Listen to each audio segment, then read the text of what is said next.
Podcasserole. Welcome in. You are listening to an Imperfect Leader, the Superintendents and Leadership Podcast, a proud member of the Podcasserole Network. Hello, Jamie.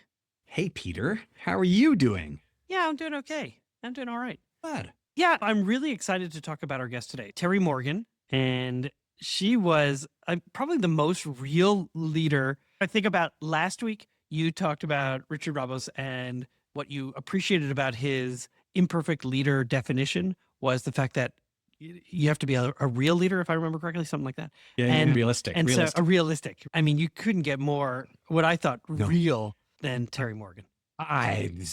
No shade on any of the guests. No, that I we understand. have. I think they're all great.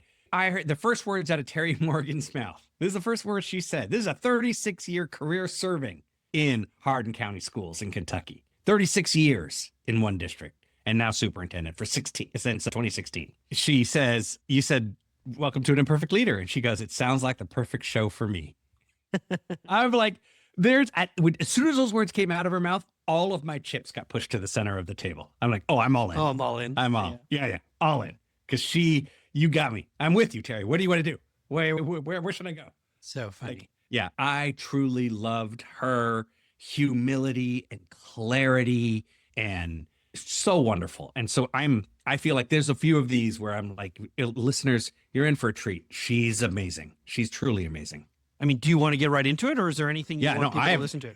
No, like everything, like every segment has a nugget, everything. And there's so many things that I'm a little bit nervous about our conversation in the backhand here. Okay. All right. So then let's get right into it. You're listening to an Imperfect Leader, the Superintendents and Leadership Podcast. I am Peter Stiepelman. And I'm Jamie Monson. Today on an Imperfect Leader, we're joined by Terrie Morgan.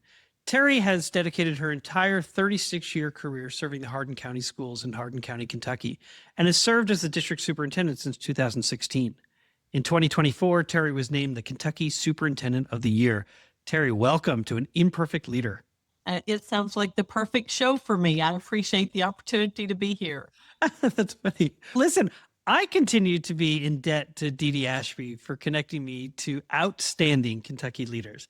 I think we can agree that she's one really well-connected person. And what I really appreciate about her is that she's always suggesting human-centered leaders who really prioritize the needs of children. And that's really where I want to begin with you, because as I have enjoyed reading and learning about you, and let me give you an example, your passion of ensuring that all Hardin County Schools decisions ought to be and should be student-centered. Let's start there, if that's okay. What does a student-centered approach look like in practical decision-making for a superintendent? Especially in a large district like Hardin County, you're balancing diverse needs and priorities. And so what does it look like? It is the most defendable approach you can take, as long as you can always back it to why that decision was best for students. It's easily defendable. And that's how I look at it. I'm going to make your job easy as a teacher, because if you're making all of these decisions as a principal, if you're making decisions that are student-centered,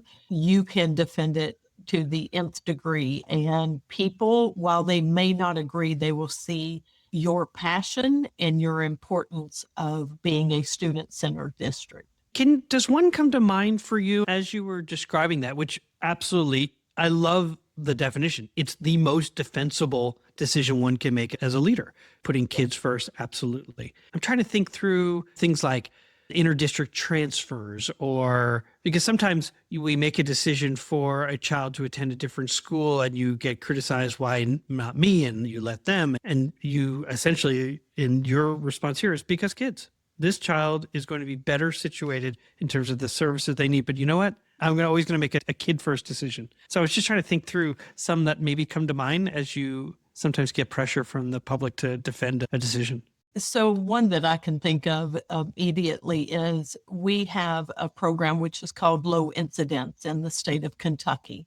And that's for students who have potentially a lot of health needs, but they also have some developmental milestones that they haven't covered.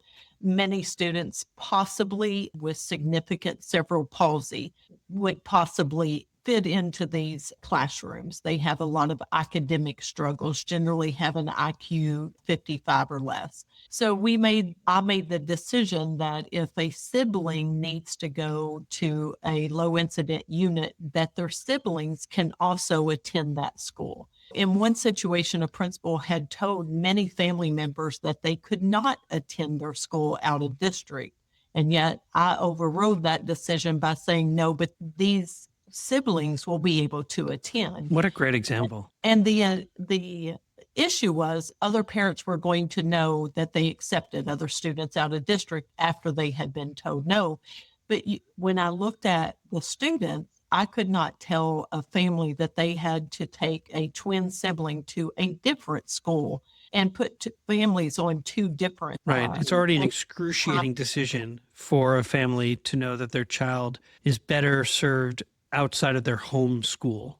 And Absolutely. then to say, oh, and your sibling is not allowed to accompany you. Yeah. Yes. Yeah. And so to me, and I did have a couple of parents to call and say, if you did that for them, you can do it for us. And I'm like, no, but it was easily defendable. I said, it's one schedule. I would never ask you to do something different. So That's interesting. then, I can imagine some parents, if they, from my previous district, are like, oh, really? Because you didn't let me. Be like, there's a reason for that. And we'll get into that some other time. Yeah. I think the other thing that comes to mind that superintendents or principals wrestle with is like the school day planning periods. What is looked at? What pathways do we have for our students? So there are just a multitude of examples of where. Oh, yeah. So two came to mind for me as you were just describing. One, as you were describing changing a child's school, the McKinney-Vento Act, and sometimes a neighboring district will say, oh, no, that child can't come here. And you say they're federally protected as a homeless child, and let's figure out how to do the busing. And if it even means that I have to pick up the rest of the busing costs, I'm going to do it because it's what's best for the child, either to bus back to us or for the child to bus to you, because what we're trying to provide is consistency for a child who's already experienced such a trauma of being unhoused. Another, and our legislators have done this, if a individual has to go into a safe house because they were attacked violently or they're not safe in their own home, we continue to provide transportation for the children in those situations. And that housing center for those is not in our district, but yet the last thing we need to do is uproot a child from their school, their home school, when they've already been uprooted from their home. Absolutely. And you think about the developmental stage of any child in our K or pre-K 12 system, the unintentional sort of their takeaway is, oh, I'm not valued, or what did I do wrong kind of thing. So what we're saying is you're so valued. We're going to put this as a child first decision to make sure that you're back. Oh, I love it. Our guest today is Terrie Morgan, Superintendent of the Hardin County Schools in Hardin County, Kentucky. And Terrie, in the leadership model that I use to advise others, there's a dimension, nested patterns. And it's almost like those Russian dolls, but it really is the muscle of what we do as leaders. It says, how do we want to be together? And inside that dimension is one of those dolls, which is high levels of collaboration.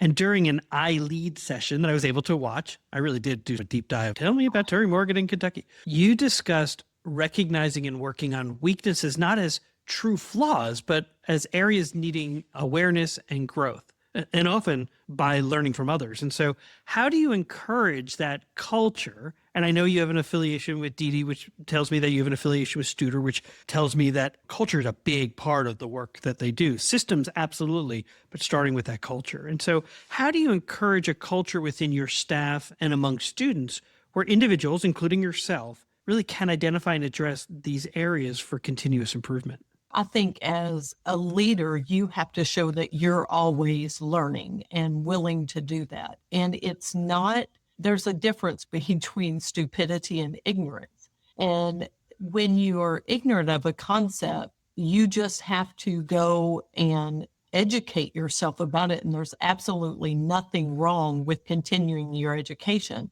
The issue comes if you know it's a problem and you don't seek out that training or the assistance that you need. So that is what I always say. I always use myself and the mistakes that I've made and tell them, you probably can't screw this up as bad as I did. So let's learn from this. We encourage students to do that all the time. So we as adults certainly need to lead with that example of, I'm continuing to learn. I mentioned earlier, I don't have a doctorate. I don't want to prove my learning by writing papers and things like that, but I want to continue to improve my craft. And that's what we ask the directors in our district to do. That's what we ask our principals to do and our teachers to do. And we ask them to identify those goals and what actions they would need to take to meet those goals. And that's a lifelong lesson for all of us. I love this ignorance versus stupid. I always say it's imperfect versus incompetent. It's okay to be imperfect and be vulnerable and to say, I've made a mistake and this is what I'm learning from it. And so in the future, I will make more predictably successful decisions as opposed to the Keystone Cops of incompetence. So I'm now going to add into my vernacular ignorance versus stupid. That's really good. That's really good. Ignorance does not offend me or bother me at all. Stupidity, on the other hand, just bothers me. You know better and you're still not doing better. Yes. I often refer to that as benign ignorance because I didn't intentionally work to hurt you. I made a mistake, or as opposed to aggravated ignorance of I'm ruled by some exterior or external bias that I've already brought to this situation. And I'm not interested in learning. I'm not interested in growing and developing or applying. Another of the nested patterns is a growth mindset. You can be ignorant, say, I know I don't know, but yet I'm interested in getting better and growing. And Mike Rutherford has 4 squares. And one of the things he says is consciously incompetent, meaning I am conscious that I am not competent to do this, that I am certainly willing to learn. It's the consciously incompetent is where you can learn, but sometimes we fall into unconscious incompetence. And again, that falls back on the ignorance. Yeah. I really want to, if I can, think about some of the work around continuous improvement, and particularly the start of the year has happened. So you've gotten through, you've done all your planning over the summer and you've launched the year. And now we're getting towards almost the second half of the year. And I'm curious, how do you lead that work as you've now entered another year serving your district, 36th year in the district, and then since 2016 as superintendent? How do you keep that fresh, and how do you continue to, because I imagine continuous improvement as a regular learner is that's important to you. So I'm just curious, how do you go about doing that work? As you mentioned earlier, our good friend, Dr. Ashby, we work with a company called Studer, and we create a scorecard. And it's different than a strategic plan because we have a strategic plan. We generally don't visit our strategic plan. I can't tell you how happy I am to hear you say that. I bristle at the idea of a strategic plan because you want an iterative process because we're schools, we're institutions of learning. And so we're constantly learning and maybe adapting and adjusting. Awesome. Okay. Sorry. Yeah. But we create 45-day plans of what actions can you take in the next 45 days to meet these goals. And then we go through a red process and we go, okay, is it green? We did it successfully and it had the outcome we anticipated. Or is it yellow? We're in the process of it. We're not sure that it's giving us the fruit for our labors yet. It may go to green with some more action. And then you can rate it red, which means you really followed none of the steps to make that goal an actuality for you.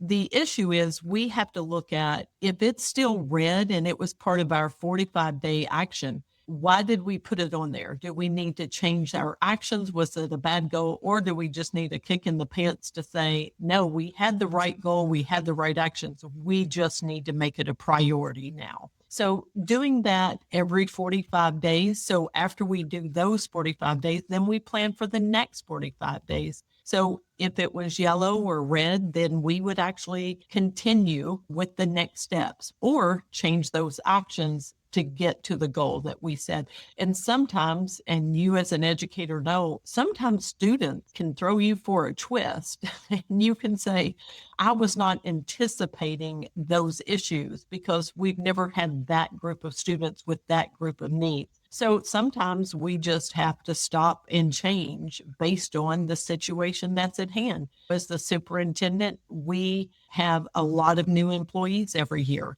And when we do that, we have to develop a plan. We in the state of Kentucky now have what we call option 6, which means people can come from a professional career and become a teacher in education. Those folks need more time learning the craft of planning lessons and presenting those lessons to students. They know the content. We don't need to work on them. And building meaningful relationships with children. Yeah. I mean, that's one of the things I noticed in Missouri. We had something called the Visiting Scholar Program, which allowed for a short period of time. And the incentive was, okay, now go get a teaching degree. And so for 3 years, you could do it. And you can imagine, that's great. You know your content. Do you know children? Do you know? And the whole taking things personally, because a kid is they're going to tell you things that you may not want to hear. Yes.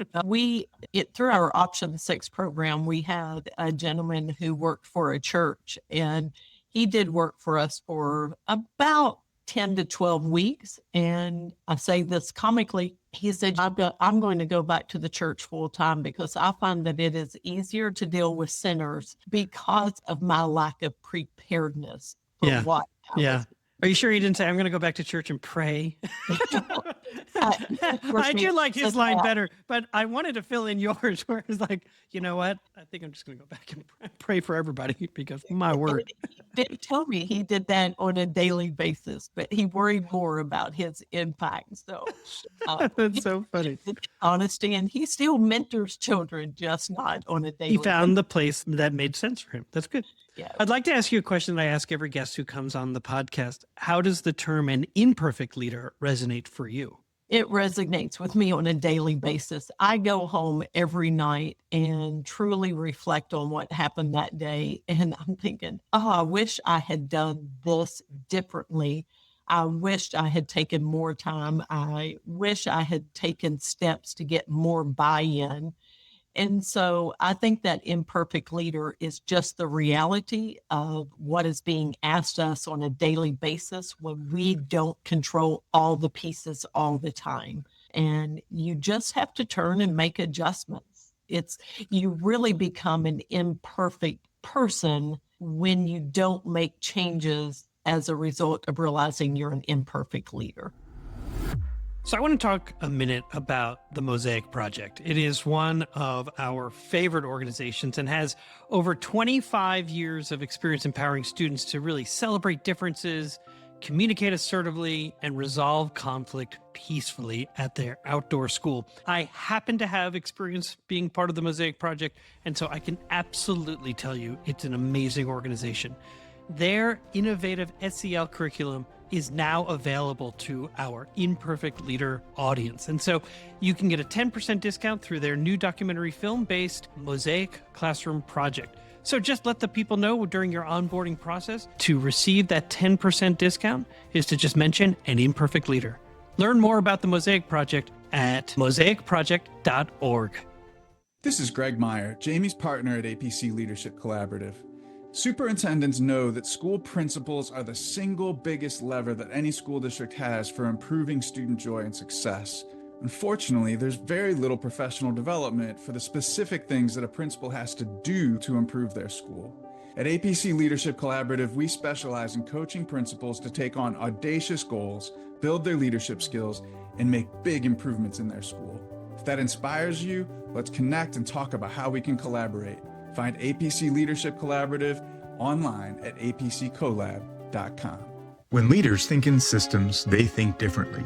They see the big picture, making decisions that create coherence and strengthen communication across their teams. They build adaptability, flexibility, and engagement. Every day, school leaders face complex challenges, from student engagement to staff alignment. What if your team could see those challenges as part of a bigger picture? That's what happens when you think in systems.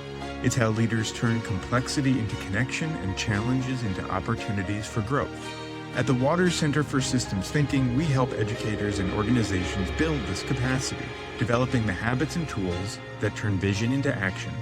Think differently, think in systems. Sign up for our webinars, free resources, or a consultation by visiting our website, which you can find in the show notes. We're back for segment 2 of An Imperfect Leader called Imperfect Leadership in After Action. My guest today is Terrie Morgan, the superintendent of the Hardin County Schools in Hardin County, Kentucky.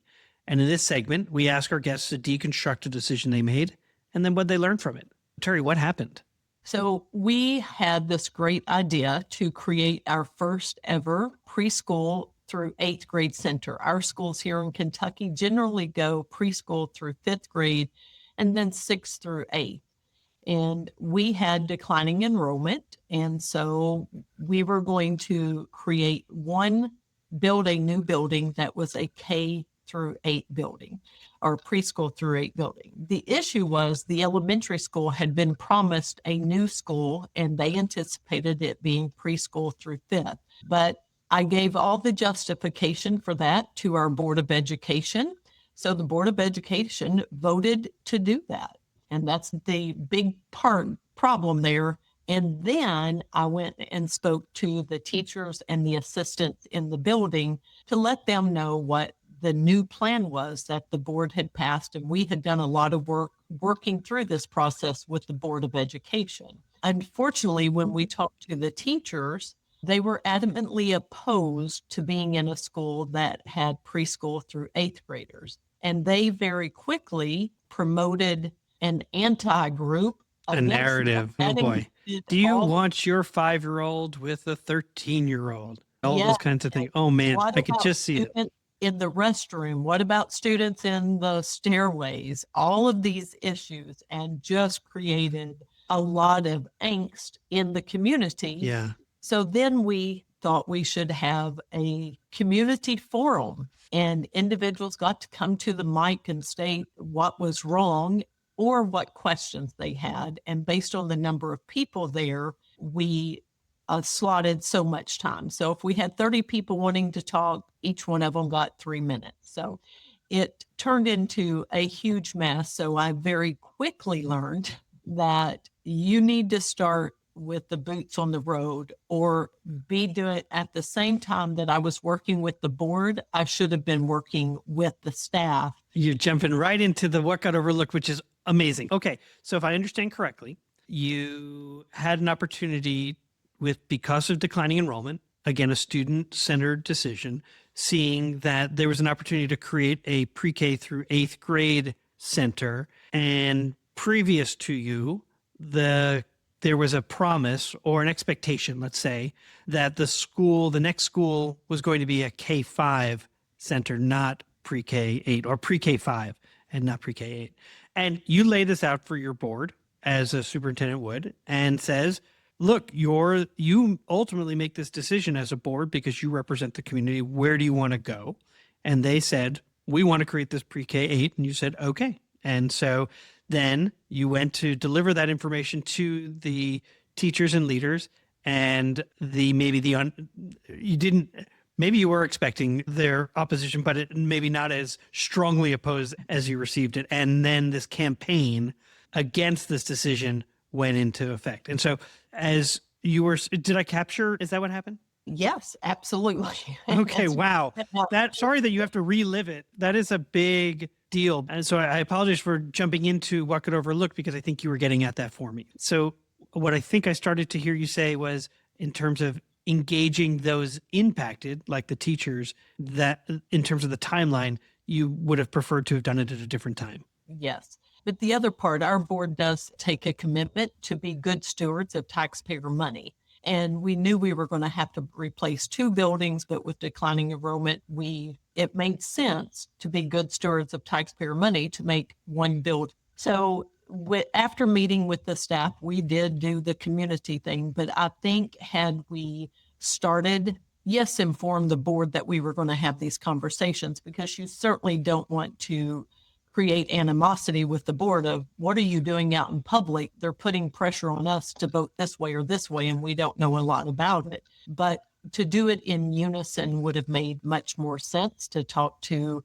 the teachers first about the financial constraints of building 2 buildings at the time that we were doing this. Also sharing with them the design plans ahead of time of how you could separate students out. While you may have a common area in the media center, you wouldn't have common restrooms for your elementary students and middle schools, and really just hearing, hey, what are your concerns? And we could have addressed those one by one. And would we have been able to overcome every concern that they had? Certainly not. But we certainly could have done a better job. I could have done a better job of communication. And instead of doing that hierarchy, I should have started with those boots on the road, the ground that needed to hear the information so that they felt valued and appreciated. I think this is so important for so many superintendents, particularly a big part of our listeners are those who are either aspiring or they're new to the superintendency because they're trying to collect all these stories of maybe what didn't go as you had totally hoped and then what you learned from it so that they can make good decisions. And I think this is a great one because starting with your board to say, here's my strategy for really harvesting the collective wisdom in our district. And then I'm going to come back to you so well informed so that as you make a decision, you know exactly how we're making that decision. And potentially it takes a little bit of the confusion out of the equation because it provides clarity for your teachers to say, I imagine you're concerned about 13-year-olds with 5-year-olds or 4-year-olds. And so, of course, we're going to work together to make sure that we're creating a shared front door that has two separate programs that really speak to what they need because they have very different needs.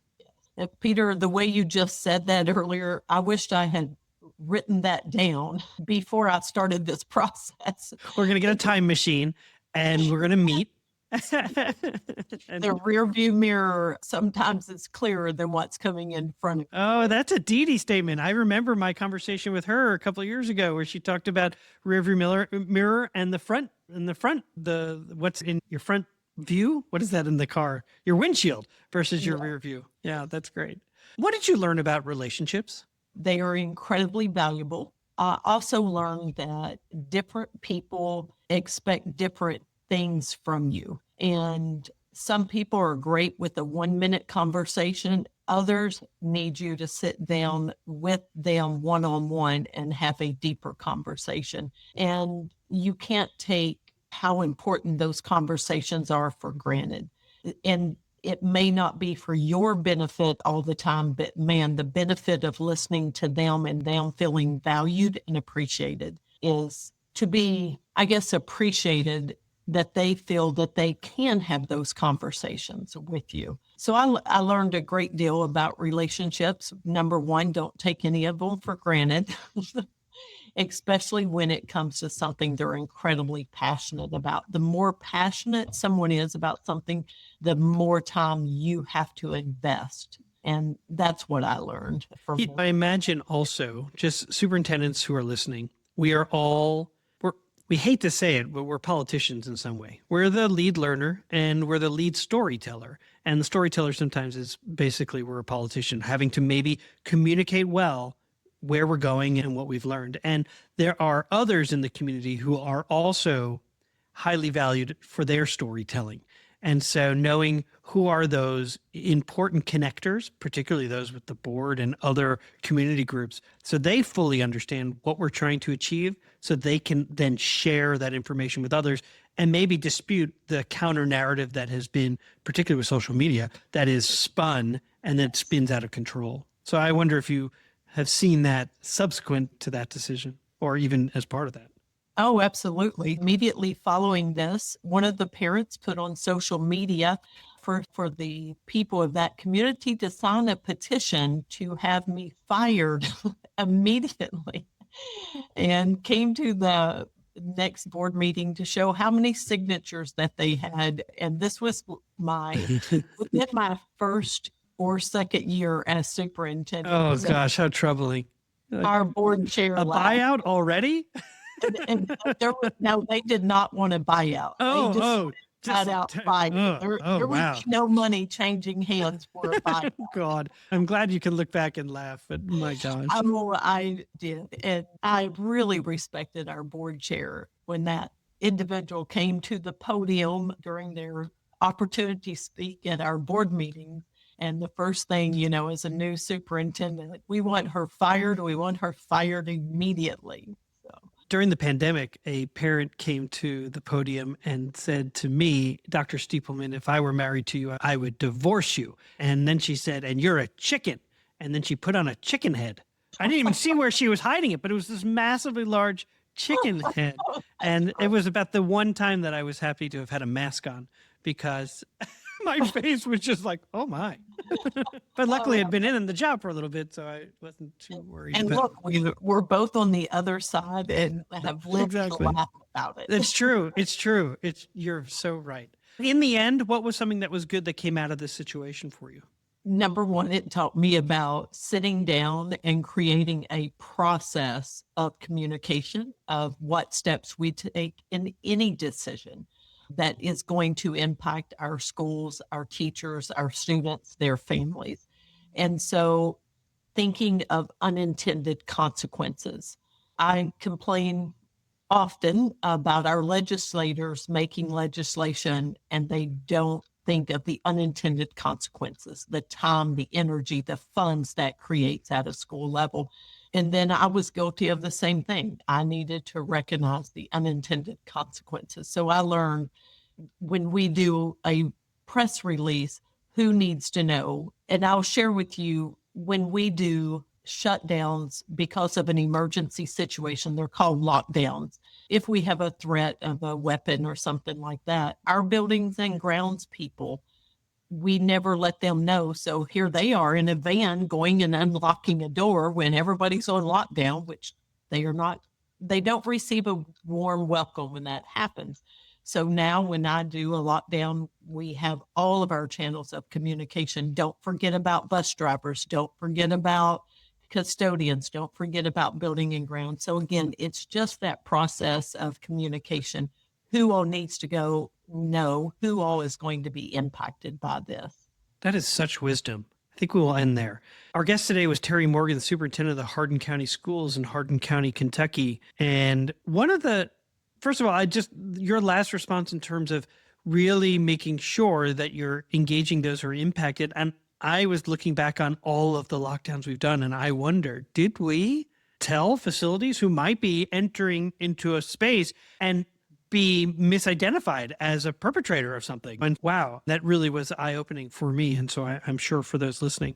But more than anything, this entire conversation has just been so magical. I really am grateful for your time. And as I have been asking people, how does the term imperfect resonate for you? I'm going to start thinking about that term consciously imperfect. I'm going to steal Mike Rover's word a little bit, but because I think we're consciously imperfect about wanting to be better. And that consciousness is about being vulnerable with others that we get to serve.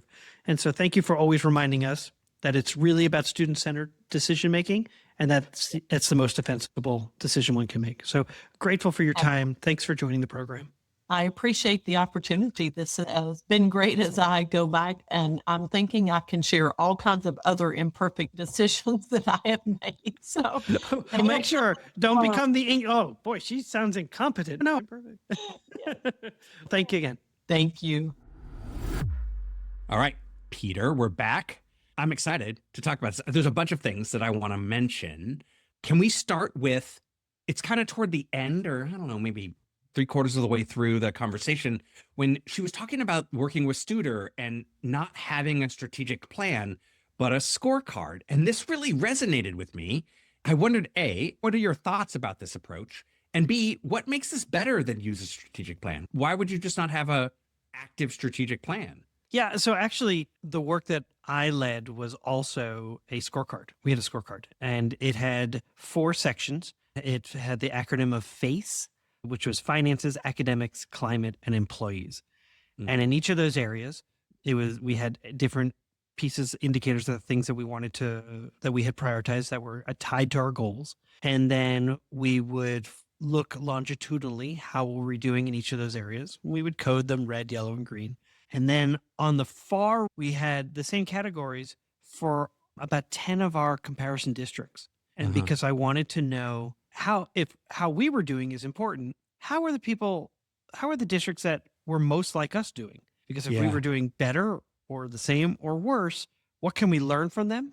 what might we share with each other to get together and say, look, we're all kind of struggling here. What might we learn together? So I really liked that as a way to, I mean, I brought it everywhere and it was pretty clear. It did require a lot of communication. I had to break it down each time. We're family, families, finances, academic climate, and employees, those kinds of things. We're looking at attendance and grade, blah, blah, blah. Looking back, I wish we had done some of the appreciative inquiry work and then developing that compelling purpose that sort of then would make us really clear on what we were trying to create together, so that there would be alignment between this narrative of what we're trying to achieve and then what the scorecard is measuring. And the reason why I say that is because there would be times on the scorecard where I would say our lowest achieving students happen to be our African-American students. And so I was on the scorecard saying, this is so important, I'm putting it on the scorecard. And believe it or not, I get accusations that would say, you are spotlighting children who are underachieving and blaming them, that you would be doing better if that group were doing better. I'm like, whoa, that is a really rich way of interpreting. What I'm saying is, it's so important. How could a school district this well-resourced be doing so poorly in this area? Let's do something about it.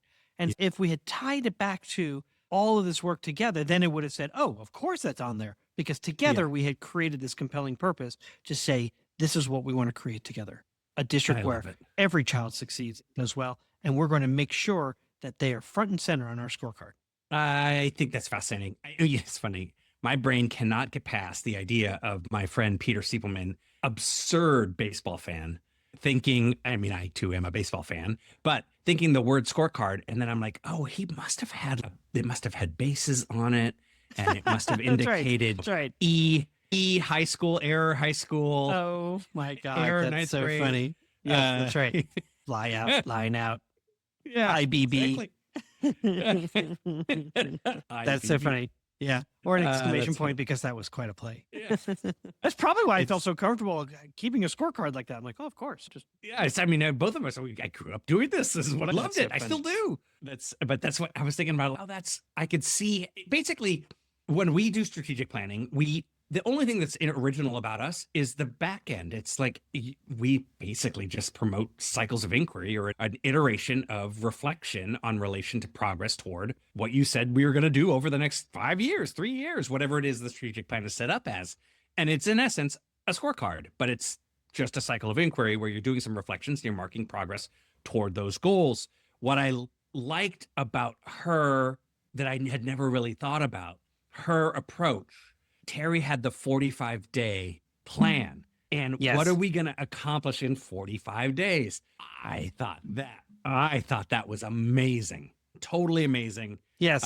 And I think she would say that Dee Ashby, Deanna, who is also a former Kentucky superintendent who has been working with Studer, that comes from their work, and it is brilliant. I mean, it makes, again, it's just being real, being pragmatic, and recognizing a year-long strategic plan makes no sense unless you're chunking it and doing 45-day iterations and then saying, okay, what progress do we make and what can we credit for making that progress? And then what do we need to change? And let's measure it again. I want to talk about a couple more things, if that's okay. I'm Yeah, sorry please. if the back end of this goes a little long, but I just feel like you can't not mention these. I want to talk about the low incidence units in the state of Kentucky, where she has the school. So a kid has, in this case, she gave the example of a kid having cerebral palsy, and then having that school not only serve the kid with cerebral palsy, but also their siblings. This to me I've not even ever heard of this. As the listeners know, our middle son goes to a school. He has high special needs. He has a genetic disorder called Phelan-McDermid, a gene deletion. And he goes to this amazing school that I love very deeply called Wellspring, started by two former special ed directors of public schools who realized that they could do a better job if they created their own school in serving students of high need. I think that's also genius, right? Yes. They innovate. Well, David Richards, who was on our program in micro schools. I mean, this is a perfect example. Exactly. Imagine if they could also take our youngest, Leo, because Pablo goes there and we would send Leo to the same school. It blew my mind. It blew my mind. And the empathy that goes into that thinking, the way in which they're thinking about, to me, that's not just students first, That's families first. Yes. Can I challenge it just a little bit? I'm curious from your perspective as a parent. Sure. No, what they do is marvelous. And you're right. It is so honoring of a family to say, of course, we want to keep everyone together. And of course, your child can attend with their sibling. I'm curious about the sibling and their sort of reaction to, why do I have to go to this other school? Why can't I go to the neighborhood school with my friends? Why do I have to go to that school? I don't know anyone there. Does that at all sit with you? It's like, so I'm curious about, does the sibling feel punished in some kind of way because, and I wonder sometimes if the siblings, I got to make another concession. Can I just go to the school where all my friends go? And so We the flip rarely is, run into this. Yeah. why Go can't ahead. the Finish it school, up. the neighborhood school, meet both those kids' needs and have them go to the same school? And I'm telling you, I'm arguing for something that I was incapable of doing and would say to families, I'm so sorry. We don't have the specialists to be able to do it. So this is not at all a challenge of what Terrie so thoughtfully crafted for families. I'm thinking through from the perspective of, sometimes I would hear from families to say, why did my kid have to leave that school? Why don't you just make sure that you provide the very best at that school? And I'd be like, I can't do it. I wish I could. So there are two issues here. You're naming two different things. Probably. One is the internal of the system. It's in its ability to serve every kid. So that school serve every kid. That's one. Two, you're asking, how would your kid feel if they had to go to that school versus the neighborhood school? I want to answer the second question first. Okay. And I think this is where you and I think what has made us fast friends and so easy is that we have so much in common. My God, it's just like one thing after the other. This is over and over. So it's rare when I hear a clear difference, like a value difference. I was like, oh, that's so fascinating. I don't know if I'm going to stop myself because I can feel myself reacting. So like try to like put up guards, and that's not fair. To Okay. you. No So let me no stop. guards. It's not a negative judgment. It's a difference between the way in which that question about why wouldn't your son or Leo feel this way? And the answer is maybe, but our family has a value that, and I've shared this earlier and how I was raised, that basically says your last name is more important than your first name. Yes. And so what that means is that he might push against it a little bit, but he knows that his brother's more important. And it's not to mean that he will diminish those relationships with his friends. He'll do his best to do that as well. But in this case, yes, you'll say it. We'll just stay together as a family. That's the most important thing. You've got to take care of your brother. You got to be with your brother. And so that's why I would be, and on top of it, here's the benefit. The benefit is because his neighborhood school doesn't have any kids like Pablo in it. He would be immersed in a school with a ton of kids and thus normalize the experience of families and kids like Pablo. Right now, he's the only kid in his neighborhood with a brother like Pablo. Imagine flipping that. This is marvelous. No. Imagine. Yeah. I guess I bristled at I don't know if it's a value statement. And then actually it is. It isn't. I don't think it's wrong. I don't think I love that he goes to this neighborhood school. No, I love his neighborhood school. Really, I mean, it is a value statement in that we were raised more in an individualistic, we don't live near my parents. We're all go out. Everywhere. Go conquer the world. And I admire so much the collective because the individual is actually kind of lonely. I live with my mom. I know. That's my point, is that it is a set of beliefs that you carry and you cherish. And it's not that you just live with your mom. You've just gone through a major remodeling to create a home where your mom also is valued as part of the collective. And the stories you've told from last season to this season in terms of why don't you live in LA? You don't live in LA because everybody came up. My immediate family came up. And everybody in LA is still, when are you coming back? Exactly. I'm 55. Exactly. Amazing. This is probably one of my favorite conversations with you. Truly. Oh my goodness. So crazy. I love the absurdity of it all. The second question the first question, what you asked first about the system being able to do that. Oh man. I wish it could. I wish it could. It can't. Is there ever a place? Has it ever? It makes me wonder. Did we ever interview the problem is it's like, so my experiences have been like, okay, so we train someone up, we get everything in place, and then the local hospital will pay you double the amount. Take that highly trained person and give them free tuition at the local university. And so we lose them. And so then we're like, okay, we got to regroup. We have children with specific needs, and we've got now one teacher that can do that as opposed to the two that we were building. So the problem is that the system isn't confined and closed.